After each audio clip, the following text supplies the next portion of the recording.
ഈശോയിൽ എനിക്ക് എത്രയും സ്നേഹം നിറഞ്ഞ സഹോദരി സഹോദരന്മാരെ, ഈശോയുടെ തിരുഹൃദയമേ, അങ്ങ് ദിവ്യസ്നേഹാഗ്നി എൻ്റെ ഹൃദയത്തിലും ജ്വലിപ്പിക്കണമേ. തിരുഹൃദയ വണക്കമാസ ആചരണത്തിൻ്റെ ഭാഗമായി നാം പ്രാർത്ഥിക്കുന്ന സുഹൃതജപങ്ങളിൽ ഒന്നാണിത്. ഈ തിരുഹൃദയ വണക്കമാസ ആചരണം നമ്മുടെ ഓരോരുത്തരുടെയും ഹൃദയങ്ങളെ ഈശോയുടെ തിരുഹൃദയം പോലെ സ്നേഹത്താൽ ജ്വലിക്കുന്നതാക്കി രൂപാന്തരപ്പെടുത്തണം. എന്തായിരുന്നു ഈശോയുടെ തിരുഹൃദയത്തിൻ്റെ പ്രത്യേകതകൾ? ഒന്നാമതായി, ഈശോയുടെ തിരുഹൃദയം അനുകമ്പാർദ്രമായിരുന്നു. സുവിശേഷത്തിൽ ഈശോയെ അന്വേഷിച്ചെത്തുന്ന ജനക്കൂട്ടത്തെ നാം കണ്ടുമുട്ടുന്നുണ്ട്. ഈ ജനക്കൂട്ടത്തെ കാണുമ്പോൾ ഈശോയ്ക്ക് അവരോട് അനുകമ്പ തോന്നുകയാണ്. കാരണം അവർ ഇടയനില്ലാത്ത ആടുകളെപ്പോലെ നിസ്സഹായരും പരിഭ്രാന്തരുമായിരുന്നു. ഈശോയ്ക്ക് തോന്നുന്ന അനുകമ്പ കേവലം ഒരു സഹതാപമായിരുന്നില്ല, മറിച്ച് അവരുടെ നിസ്സഹായാവസ്ഥയിൽ അവരോടൊപ്പം ആയിരിക്കാനും ദുഃഖങ്ങളിൽ പങ്കുചേരാനും സഹനങ്ങളിൽ അവരോടൊപ്പം സഹിക്കാനും ദുർബലരെ നെഞ്ചോട് ചേർക്കാനുമുള്ള തിരുഹൃദയ സ്നേഹത്തിൻ്റെ വെമ്പലായിരുന്നു അത്. മാർക്കോസിൻ്റെ സുവിശേഷത്തിൽ യേശുനാഥൻ കുഷ്ഠരോഗിയെ സുഖപ്പെടുത്തുന്ന വചനഭാഗം നാം ധ്യാനിക്കുന്നുണ്ട്. യേശുനാഥൻ ആ കുഷ്ഠരോഗിയെ കരുണയോടെ നോക്കി തൻ്റെ കരം നീട്ടി സ്പർശിച്ചുകൊണ്ട് ഇപ്രകാരം പറയുന്നുണ്ട്: എനിക്ക് മനസ്സുണ്ട്, നിനക്ക് ശുദ്ധി ഉണ്ടാകട്ടെ. സാധാരണഗതിയിൽ കുഷ്ഠരോഗിയെ തൊടുന്ന ഏവനും അശുദ്ധിയുള്ളവനായി മാറും. എന്നാൽ യേശുനാഥൻ സാമൂഹ്യമോ ആത്മീയവുമായ ഈ ഭ്രഷ്ടിനെക്കുറിച്ച് ആവലാതിപ്പെടാതെ ആ കുഷ്ഠരോഗിയെ തൊട്ട് സുഖപ്പെടുത്തുകയാണ്.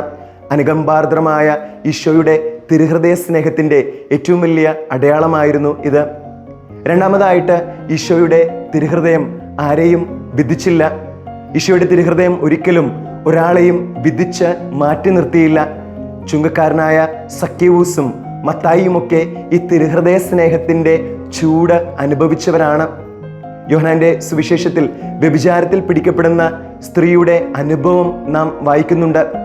കപടതയുടെ മുഖം മൂടി അണിഞ്ഞ് ഒരു വേട്ടപ്പട്ടിയെപ്പോലെ ഈ സ്ത്രീയെ കൊല്ലാൻ പാഞ്ഞെടുക്കുന്ന ജനക്കൂട്ടത്തോട് യേശുനാഥൻ പറയുക: നിങ്ങൾ വിദ്യാളന്മാരാകാതെ കരുണയുടെ മുഖമായി നിങ്ങൾക്ക് ചുറ്റുമുള്ള സഹോദരങ്ങളെ നെഞ്ചോട് ചേർത്ത് പിടിക്കാനാണ്.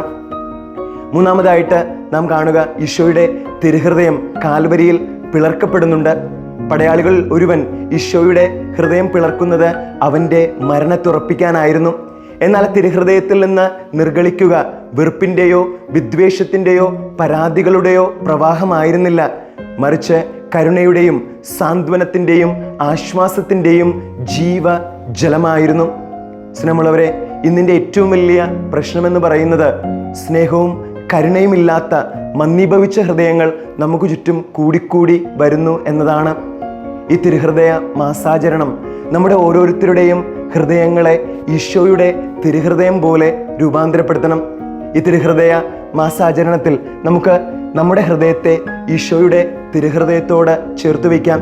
ഈശോയുടെ തിരുഹൃദയം പോലെ നമ്മുടെ മന്ദീഭവിച്ച ഹൃദയങ്ങൾ അനുകമ്പാർദ്രമായി മാറട്ടെ.